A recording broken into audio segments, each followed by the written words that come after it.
Hello everyone, welcome to Chanakya academy Patna 69th BPSC PT crash course. हमारा इस Abhyuday series में हम इस सेक्शन में हिस्ट्री के इम्पॉर्टेंट टॉपिक्स को मैं कवर कर रहा हूं।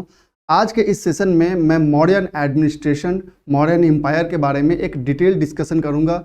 और मौर्यन जो एम्पायर है बीपीएससी उससे हर साल एक दो क्वेश्चंस आपके प्रीवियस ईयर में पूछते रही है। तो आई होप कि जो मैं आज सेशन कवर करूँगा उससे जो बीपीएससी का आने वाला एग्ज़ाम है उससे अगर मौर्यन एडमिनिस्ट्रेशन या मौर्यन एम्पायर से कोई भी क्वेश्चन आता है तो आप उसे इजीली सॉल्व कर पाएंगे। So let's begin the session. Mauryan empire, पहले तो आप इस अगर मैप को देखें तो आप देख सकते हैं कि जो मौर्यन एडमिनिस्ट्रेशन था उसका एक्सपेंशन जो था वो आप देख सकते हैं कि कितना वाइड एरिया में था। आपको देख सकते हैं यहाँ पे, यहाँ साउथ इंडिया तक का जो उसका एक्सपेंशन था, इधर नॉर्थ ईस्ट से लेके आप देख सकते हैं कि नॉर्थ वेस्ट में जो अफगानिस्तान, आपको कंधार का रीजन दिख रहा है, जो गंधारा रीजन दिख रहा है, this is the expansion zone of Mauryan empire. तो आप देख सकते हैं यह ज्योग्राफिकल एक्सपेंशन से कि वो कितना स्ट्रॉन्ग एम्पायर बेसिकली रहा होगा। तो जो मौर्यन एडमिनिस्ट्रेशन है उसका जो ज्योग्राफिकल एक्सपेंशन था वो almost all over the India, even north western part of Afghanistan, ये सब में भी वह इंक्लूडेड था ड्यूरिंग द मौर्यन एडमिनिस्ट्रेशन। अब हम बात करते हैं इसी में अबाउट द मौर्यन एडमिनिस्ट्रेशन। तो अगर फाउंडर की हम बात करते हैं कि who founded the Mauryan empire, कि किसने मौर्यन जो साम्राज्य है उसका संस्थापक कौन है, तो चंद्रगुप्त मौर्य, जिसका जो मौर्यन एडमिनिस्ट्रेशन का फाउंडेशन करता है इन 300 अराउंड 323 बीसी के आसपास। और उनका जो सन होता है, son of Chandragupta Maurya is Bindusara, continued the empire expansion well into the Deccan, stopping around the region known today as Karnataka. और जो चंद्रगुप्त मौर्य का जो सन होता है दैट इज कॉल्ड बिंदुसार, वो भी चंद्रगुप्त मौर्य की ही तरह जो अपने एम्पायर है उसका एक्सपेंशन करता है। और इस दौरान बिंदुसार के दौरान सबसे ज़्यादा एक्सपेंशन जो होता है आपके मौर्यन एडमिनिस्ट्रेशन का वो साउथ इंडिया की तरफ होता है, ऑलमोस्ट कर्नाटका तक यह एक्सपेंड कर देता है। After that Bindusara son Ashoka the great, जिसका रीजन 265 बीसी से 230 बीसी अराउंड माना जाता है, और 273 232 बीसी। ये कुछ जो आपके डेट्स वगैरह हैं वो कुछ डिस्प्यूटेड भी रहते हैं, तो मैं एनसीईआरटी के डेट्स को कवर कर रहा हूँ। Added Kalinga to the already vast empire, और कलिंगा जो वॉर होता है, जो अशोका का लास्ट वॉर बोला जाता है अपने लाइफ टाइम का, वह कलिंगा को वार के थ्रू अपने एम्पायर में मिला लेता है, जिससे कि अगेन एम्पायर का काफ़ी बड़ा एक्सपेंशन होता है। That edition would be the last, however the brutal conquest of that region led Ashoka to abandon military conquest. और यह जो एडिशन होता है मौर्यन एम्पायर में वो लास्ट एडिशन होता है in terms of geographical expansion, कि भौगोलिक जो हम कहते हैं भौगोलिक संदर्भ में कि जो मॉडर्न जो एम्पायर था जिसका एक्सपेंशन हो रहा था वो अशोका के टाइम में या लास्ट होता है, क्योंकि कलिंगा वार से उसमें इतना अधिक बदलाव आता है कि अब जो अशोका का जो पॉलिसी है कि मिलिट्री कन्क्वेस्ट, जो भेरी घोषा को वह धम्मा घोषा से चेंज करता है, अपने आप को वह चेंज करता है और वो बुद्धिज्म को ऑप्ट कर लेता है। उसके बाद वो ऐसा कोई वॉर नहीं करता है, rather he embraced Buddhism and instituted Dhamma as the state ideology. और मिलिट्री कन्क्वेस्ट और वार के जगह पे अब वो धम्मा की पॉलिसी को अपनाता है और बुद्धिज्म का जो टीचिंग है उसे अपने डिफरेंट इंस्क्रिप्शन से, पिलर एडिक्ट से स्प्रेड करना स्टार्ट करता है।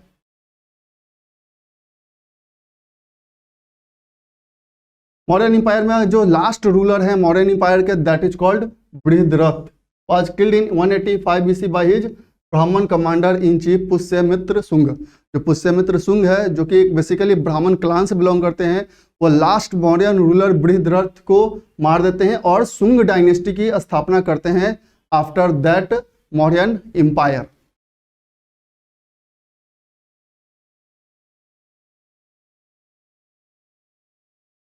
अब हम बात करते हैं एक एक करके अचीवमेंट्स कि चंद्रगुप्त मौर्य ने क्या किया, बिंदुसार के रीजन में क्या हुआ, अशोका के रीजन में क्या हुआ। तो चंद्रगुप्त मौर्य की हम बात करें तो सबसे पहले तो ये फाउंडर माने जाते हैं मौर्यन एम्पायर के। विक्ट्री ओवर नंद, जो नंद डायनेस्टी के लास्ट रूलर है धनानंद, वो जो चंद्रगुप्त मौर्य हैं कौटिल्य चाणक्य के हेल्प से उसकी हत्या कर दी जाती है और देन यह मौर्यन एडमिनिस्ट्रेशन का फाउंडेशन करते हैं। और ग्रीक के ऊपर में भी ये विक्ट्री प्राप्त करते हैं। और साथ ही साथ जो सदर्न इंडिया है उसमें जो मौर्यन एम्पायर है उसका लार्ज स्केल पे एक्सपेंशन करते हैं। तो ये कुछ मेजर अचीवमेंट्स है जिसमें जो प्रमुख जो कह सकते हैं कि जो फाउंडेशन है कि कैसे किया जाता है, तो नंद डायनेस्टी के जो लास्ट रूलर है धनानंद, उसके हत्या कर दी जाती है चंद्रगुप्त मौर्य के द्वारा, उसे मार दिया जाता है with the help of Chanakya, and that led to the foundation of Mauryan administration. और उसी के कारण मौर्यन जो वंश है, जो साम्राज्य है, उसका स्थापना होता है। अचीवमेंट्स की अगर हम बात करें again, according to Jain sources Chandragupta embrace Jainism towards the end of his life. और जब अपने जीवन के कुछ लास्ट क्षणों में वो जैनिज्म को भी बहुत ही अपनाते हैं, जैनिज्म को अपना लेते हैं। accompanied by Bhadrabahu a Jain Sant and several other monks, he is said to have gone to Shravanabelagola in Karnataka. और जैसा कि हमने जैनिज्म का चैप्टर में पढ़ा था, भद्रबाहु के से ये इन्फ्लुएंस हो जाते हैं और भद्रबाहु संत के साथ कई अन्य भिक्षुओं के साथ वो कर्नाटका के श्रवणबेलगोला में लास्ट समय में अपने जीवन काल में वो चले जाते हैं।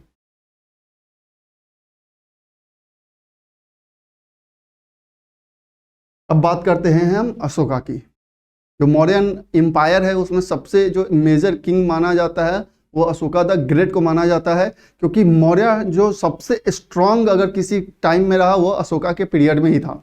तो अशोका की हम बात करें, after becoming ruler Ashoka fought a single battle that was battle of Kalinga. और इस कलिंगा वार के बाद ही जो अशोका था वो फिर कोई भी बैटल नहीं लड़ता है, क्योंकि इसमें इतना अधिक ब्लडशेड हो जाता है, बहुत ज़्यादा खून खराब होने के कारण जो अशोका में काफ़ी ज़्यादा चेंजेज आ जाते हैं। अब वो क्या करता है कि जो मिलिट्री कन्क्वेस्ट करता था उसे भेरी घोषा को कहता है कि जो मिलिट्री कन्क्वेस्ट है that is called Bheri Ghosha replaced by Dhamma Ghosha, कि मतलब भेरी घोषा को अब धम्मा घोषा, धम्मा की पॉलिसी अपनाता है। अब वो कल्चरल कन्क्वेस्ट करना चाहता है, मिलिट्री कन्क्वेस्ट नहीं, कल्चरल कन्क्वेस्ट करना चाहता है। और यह जो मेंशन है कलिंगा वार के बारे में, जो मेंशन है अशोका का जो 13th मेजर रॉक एडिक्ट है उसमें कलिंगा वार के बारे में भी मेंशन किया गया है, और बीपीएससी इससे क्वेश्चन पूछ चुका है प्रीवियस ईयर में भी। Ashoka fought this battle in 8th year of his region in 261 BC. और यह जो कलिंगा का वार होता है वो 261 बीसी में, जो 8वें साल में जब रहता है अपने किंगशिप का अशोका, तब यह वार होता है। The bloodshed in this war had a deep impact on Ashoka. इसमें जो वार में बहुत ब्लडशेड होता है, खून खराबा होता है, लार्ज स्केल पे लैक्स ऑफ पीपल मारे जाते हैं, जिससे कि बुद्धा के इनर फीलिंग्स में चेंजेज आते हैं, सॉरी अशोका के में चेंजेज आते हैं। He gave up the policy of Digvijaya भी बोलते हैं and adopted the policy of Dhamma Vijaya. अब मिलिट्री के थ्रू विजय प्राप्त करना नहीं है, अब धम्म के थ्रू, जो धम्मा की पॉलिसी है कल्चरल कन्क्वेस्ट करना, अब अशोका का पॉलिसी बन जाता है।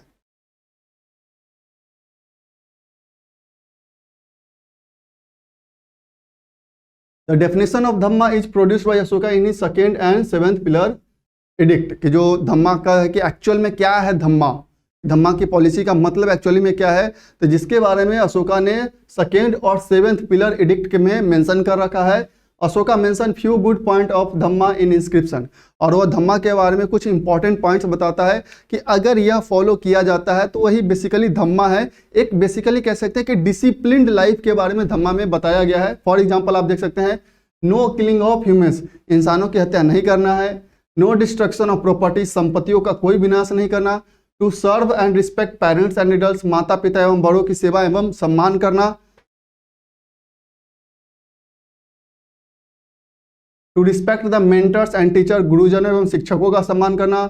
Good behaviour with slaves and servants, दासों और सेवकों के साथ अच्छा व्यवहार करना। टू स्पेंड लेस, कम खर्च करना। एंड टू प्रिजर्व लेस, कम संरक्षित करना। तो ये कुछ इंपॉर्टेंट पॉइंट्स है जो अशोका के धम्मा पॉलिसी में मेंशन किए गए थे। तो बेसिकली जब हम इन पॉइंट्स को देखते हैं तो बेसिकली क्या है, एक गुड ह्यूमन बीइंग कैसा होना चाहिए, वो सारे पॉइंट्स अशोका के धम्मा पॉलिसी में रखा गया था, जिसके थ्रू वह अपने जितने भी उसके पिलर एडिक्ट्स होते थे, रॉक एडिक्ट्स होते थे, पिलर्स जो वो कंस्ट्रक्ट करवा रहे थे उस पे उसे इंस्क्रिप्ट करवाता था। और वेरियस जो ब्रह्मी स्क्रिप्ट, खरोष्टी स्क्रिप्ट, इसमें वो पिलर्स एडिक्ट्स किए जाते थे, जिससे कि बुद्धिज्म का जो मैसेज है वह स्प्रेड किए जाते थे और धम्मा पॉलिसी के बारे में भी लोगों को बताया जाता था।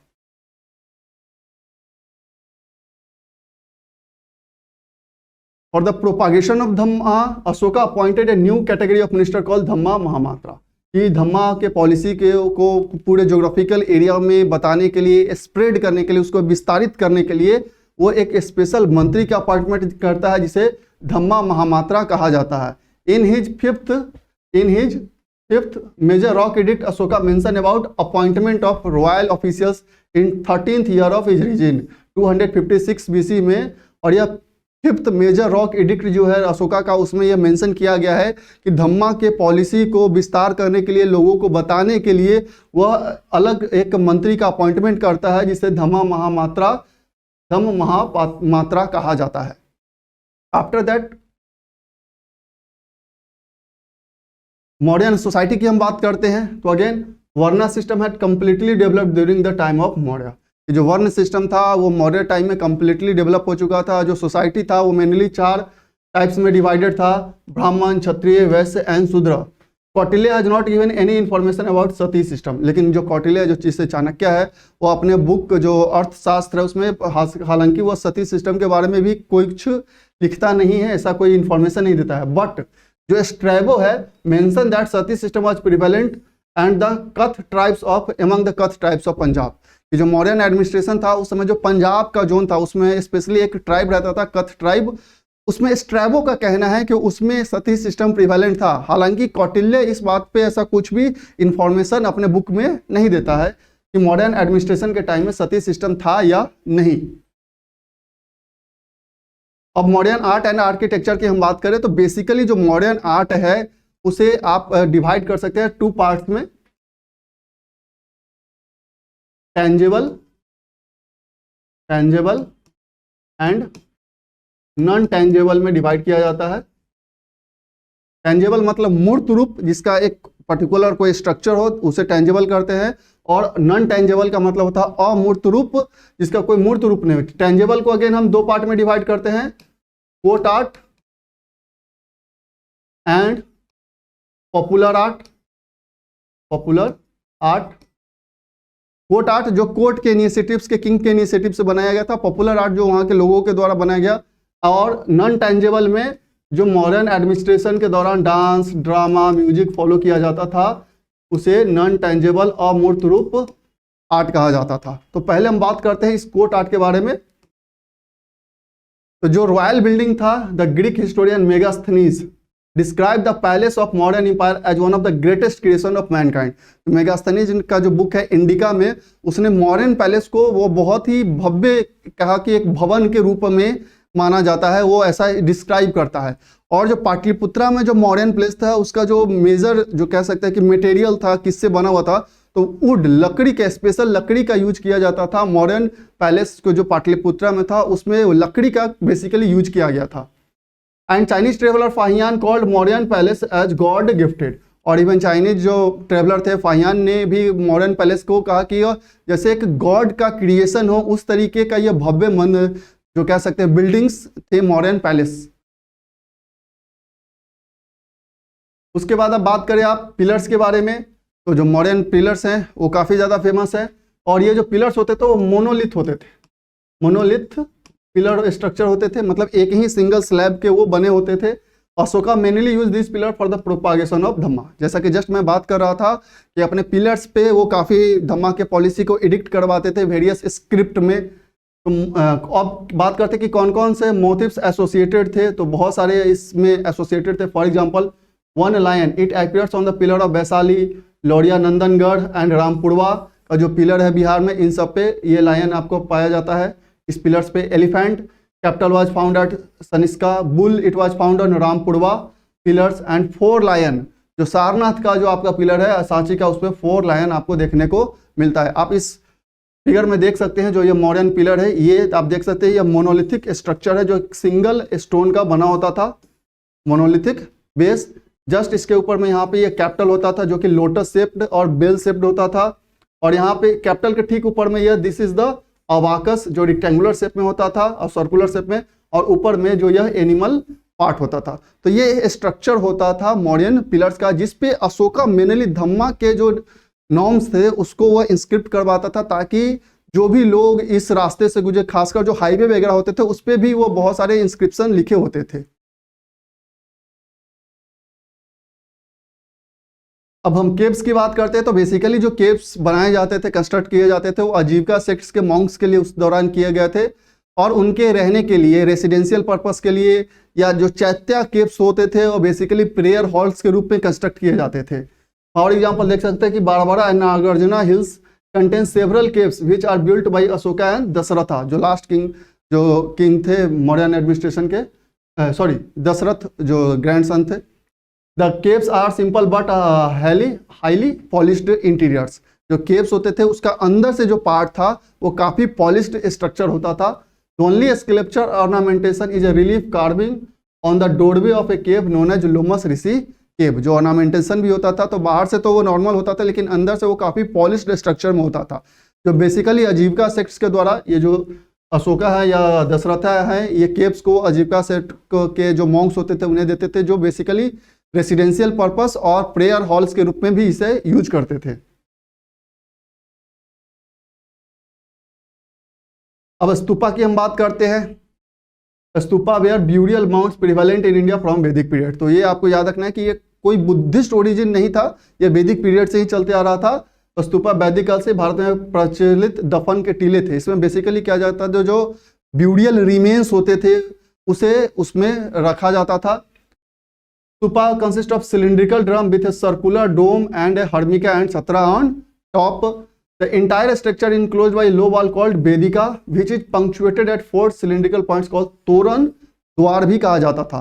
तो बेसिकली क्या है कि यह एक गुंबद आकार का शेप होता था, जो बेलनकार ड्रम और शीर्ष पे एक हर्मिका और छत्रा होता था। पूरी संरचना वेदिका नामक एक निचली दीवार से घिरी हुई थी और इसमें 4 प्रमुख तोरण द्वार होते थे, जिसे प्रवेश द्वार कहा जाता है। अब आप इस फिगर में देख सकते हैं जो इसका स्ट्रक्चर है, आप देख सकते हैं यहाँ पे, ये आपके बेसिकली तोरण द्वार है। ये आप देख सकते हैं डोम शेप्ड होता है। ये आपका हर्मिका का पार्ट है। ये जो आपको लाइन दिख रहा है दैट इज कॉल्ड यस्ती, और यहाँ पे जो 3 ऐसा स्ट्रक्चर दिख रहा है इसे छत्रा कहा जाता था। और ये है आपका देख सकते हैं ये स्टेयरवे होता था, जो सीढ़ी आपको चढ़ने के लिए, और ये तोरण द्वार। और इसमें जो बेसिकली जो 4 तोरण द्वार हैं वह बुद्धा के 4 के इवेंट जो लाइफ है उससे वह रिलेटेड है। कि आप देख सकते हैं जो ये आपका स्ट्रक्चर कुछ इस तरीके का होता है स्तूप का। तो ये 4 डायरेक्शन को शो करता है। तो जैसे कि हम जान रहे थे कि नॉर्थ में जो बुद्धा हैं उनका जन्म होता है लुम्बिनी में। आफ्टर दैट आप देख सकते हैं कि जो बोध गया है वहाँ पे उन्हें ज्ञान की प्राप्ति होती है। अब देख सकते हैं कि उसके बाद वो सारनाथ में जाके अपना पहला जो सारनाथ में पहला सेरेमन देते हैं। फिर उनका जो एक डेथ का है वो उसमें आपको इंडिकेशन मिलता है। तो बेसिकली ये जो 4 आपके डायरेक्शन है बुद्धा के 4 बेसिक लाइफ इवेंट से जुड़े हुए हैं। अब फोक आर्ट की हम बात करते हैं तो अगेन मौर्यन जो कल्चर था वो फोक आर्ट में काफ़ी रिच कल्चर माना जाता है। जैसे स्टोन स्कल्पचर की बात कर ले, several large stone sculptures have been found at various sites around Patna, Mathura, Madhya Pradesh and other place. Many of them represent yaksha और यक्षिणी। जो पटना में के दीदारगंज में जो यक्ष और यक्षिणी का जो मूर्ति पाया जाता है, इसको आपको देखने के बाद पता लगे, आप देख सकते हैं यहाँ पे ये फिगर, ये यक्षिणी का फिगर है। जो स्टोन स्कल्पचर था बेसिकली एक स्टोन को कार्व आउट किया जाता था, उसे बेसिकली काट के उसे एक पर्टिकुलर शेप दिया जाता था।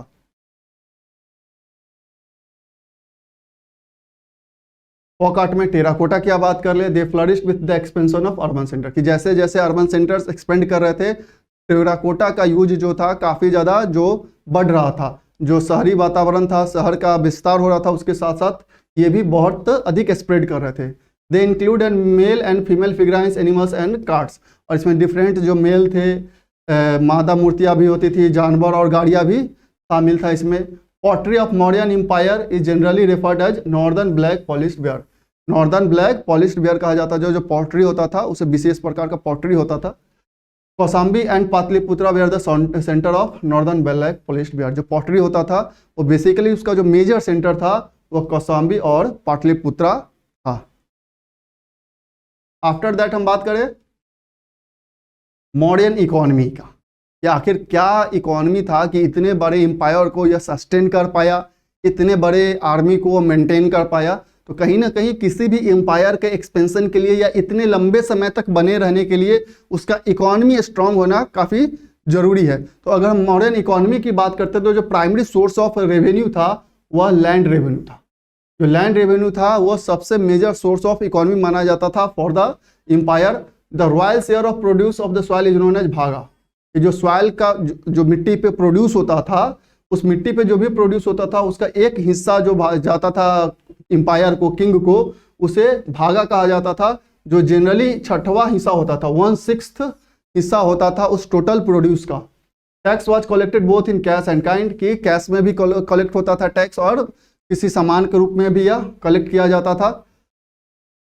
Rajuka did the measurement of land, ये आपको बेसिकली ये टर्म है कि कौन लैंड को मेजर करता था। तो जो रजुका होते थे वो जमीन की मापी करते थे। Tax free village known as pariharika, जो टैक्स फ्री हो जाते थे वैसे गांव जिसे टैक्स से मुक्त कर दिया गया था, जिसे टैक्स पे नहीं करना पड़ता था, उसे पड़ी हारक कहा जाता था। And tax free land was called Udvalika, और जो वैसे लैंड जिसपे कर मुक्त लैंड थे उसे बेसिकली उडवालिक या परिहार के नाम से जाना जाता था। There was also concept of emergency tax known as pranaya tax. यह बेसिकली टैक्स बहुत ही इमरजेंसी के टाइम में एम्पायर द्वारा, किंग के द्वारा इम्पोज किया जाता था, जिसे प्रणय टैक्स के नाम से जाना जाता था।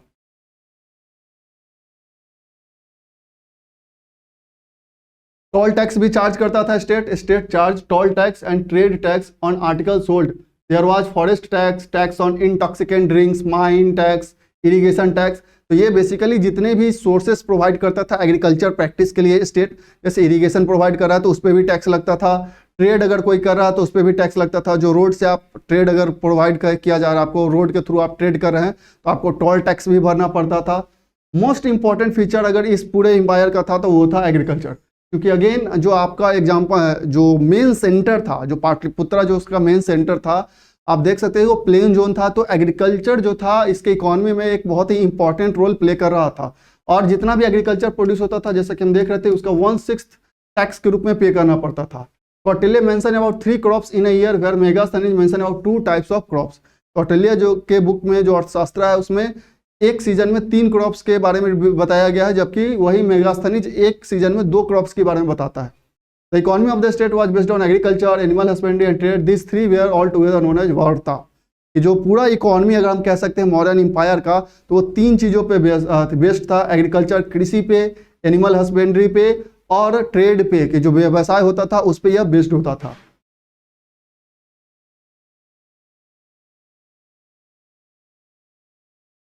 The prime industry during modern were spinning and weaving. जो इंडस्ट्री की अगर हम बात करें तो इंडस्ट्रियल भी एक्सपेंशन काफ़ी था, इंडस्ट्री भी काफ़ी विस्तारित था। तो जो प्राइम आपको कह सकते हैं जो आपको इंडस्ट्री था, वह प्रमुख जो उद्योग कताई और बुनाई का था, जो काफ़ी एक्सपेंड किया था। इसके भी कुछ मेजर सेंटर्स थे कहाँ पे ये स्पिनिंग और वीविंग का उद्योग था। तो मदुरा, अपरंट, कलिंगा, काशी, वत्सा, महिष्मती, जो कि इंपॉर्टेंट सेंटर्स थे। और यह कौटिल्य के अर्थशास्त्र में भी मेंशन किया गया है कि यह जो जगह थे वो उद्योग, कताई और बुनाई उद्योग के लिए काफी ज्यादा प्रसिद्ध थे। अब कम्युनिकेशन एंड ट्रांसपोर्ट की बात करते हैं। जैसे कि जस्ट हम डिस्कशन कर रहे थे कि अगर रोड से ट्रेड किया जाता था उसके लिए टोल टैक्स भी पे करना पड़ता था। तो कम्युनिकेशन की बात करते हैं तो इसमें इस दौरान मौर्यन एम्पायर के दौरान 4 मेजर ऐसे रोड थे जिससे कि बेसिकली ट्रेड किए जाते थे। जैसे पहला है उत्तर पट, जो कि पुरुषपुर से तामरी लेपीती होता था। According to Megasthenes this road was 1300 miles long, कि यह जो बेसिकली इसका एक्सपेंशन है वह पुरुषपुर से तामरी लिपिती तक था। और यह मेगास्थनीज के अनुसार कि यह 1300 मील लंबा रोड था।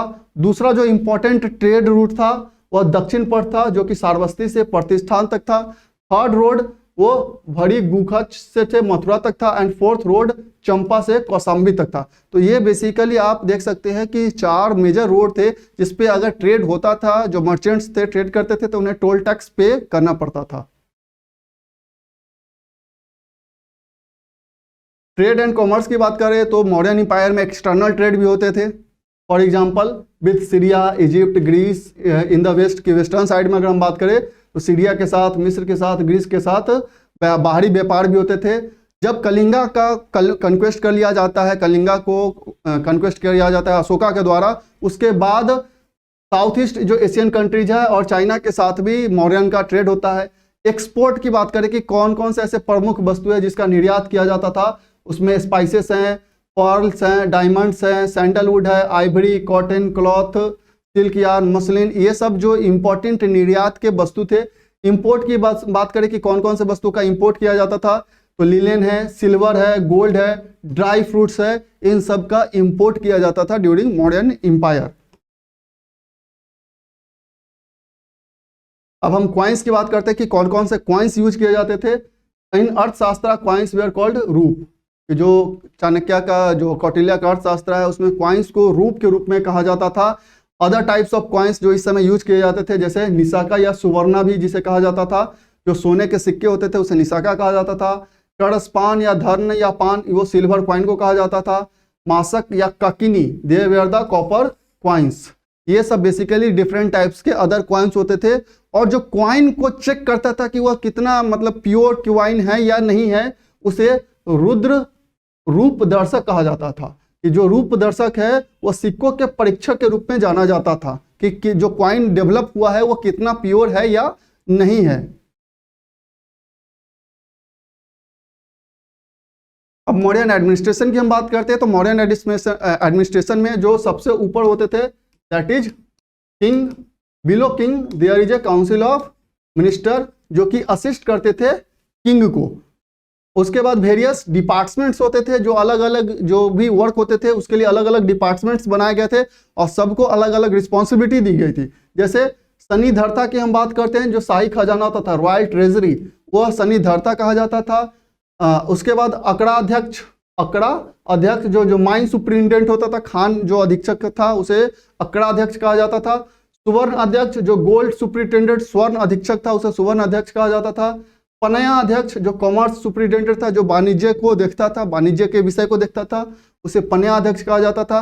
फिर आता है कूप्य अध्यक्ष जो कि फॉरेस्ट ऑफिसर था, वन अधिकारी था, उसे कूप अध्यक्ष कहा जाता था। लावण्य अध्यक्ष जो साल्ट डिपार्टमेंट नमक के डिपार्टमेंट को देखता था उसे लावण्य अध्यक्ष कहा जाता था। और सीता अध्यक्ष जो एग्रीकल्चर जो कृषि के क्षेत्र को देखता था उसे सीता अध्यक्ष कहा जाता था। तो ये बेसिकली वेरियस डिपार्टमेंट्स थे और उसके अध्यक्ष थे जिसे रिस्पॉन्सिबिलिटी दी जाती थी उस सेक्टर को मेंटेन करने के लिए और उसे एडमिनिस्ट्रेशन करने के लिए। अब एडमिनिस्ट्रेशन की हम और बात करते हैं तो जो पौड़ा जनपदा होता था was the assembly of people of town and the country. तो जो टाउन होते थे, टाउन सिटीज होते थे मॉडर्न के टाइम में, वहां भी एक असेंबली बनाया जाता था जिसे पौड़ा जनपदा कहा जाता था। This assembly could undertake social work and give relief to the poor and helpless. अब यह जो असेंबली था जो सोशल वर्क सोशल एक्टिविटी करता था और इसका मेजर एम यह था कि उस टाउन एरियाज में जो भी पुअर है हेल्पलेस है उनको हेल्प प्रोवाइड करना। In each province there was a governor और viceroy who was sometimes a prince of royal blood. अब बेसिकली हर प्रोविंस में होते थे एक गवर्नर होता था। तो बेसिकली ये जो गवर्नर अपॉइंट होते थे ना वो रॉयल प्रिंसेस ही होते थे। किंग के अधिकतर कह सकते हैं कि किंग के सन ही होते थे जो गवर्नर के रूप में डिफरेंट प्रोविंसेस में अपॉइंट किया जाता था। The princes when appointed as viceroy were called Kumar Mahamatra. और जब किसी प्रिंस को किसी प्रोविंस में गवर्नर के रूप में अपॉइंट किया जाता था तो उसे कुमार महामात्रा कहा जाता था। Provinces were further divided into mandals, commissionaries and its heads was known as Pradeshta. और फिर से प्रोविंस को भी डिफरेंट स्मॉल सेक्टर्स में जब डिवाइड किया जाता था और उसे एडमिनिस्ट्रेशन के लिए उसे मंडल कहा जाता था और उसका जो एडमिनिस्ट्रेशन किया जाता था उसे प्रदेष्ठा कहा जाता था। मतलब प्रोविंस को भी डिवाइड किया जाता था वेरियस स्मॉल टाउन्स के रूप में जिसे मंडल कहा जाता था। अब डिस्ट्रिक्ट एडमिनिस्ट्रेशन की बात करें जिसे आहार भी कहा जाता था या विषय भी कहा जाता था। Each was administered by officers called Pradeshika, Yukta और Rajuka. Pradeshika was senior and Rajuka was subordinate, Yukta was subordinate to both of them. तो बेसिकली जो डिस्ट्रिक्ट एडमिनिस्ट्रेशन था इसमें भी 3 लेयर थे, जिसमें जो सबसे कह सकते हैं कि जो हायर लेयर थे वो प्रदेशिका था। बिलो दैट रजुका होता था, उसके भी बिलो जो ऑफिसर होता था उसे युक्ता कहा जाता था। मतलब डिस्ट्रिक्ट एडमिनिस्ट्रेशन में भी 3 हायरार्की आपको देखने को मिलता है।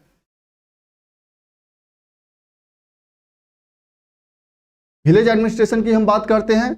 Village was the smallest units of administration in charge of an officer called ग्रामिका।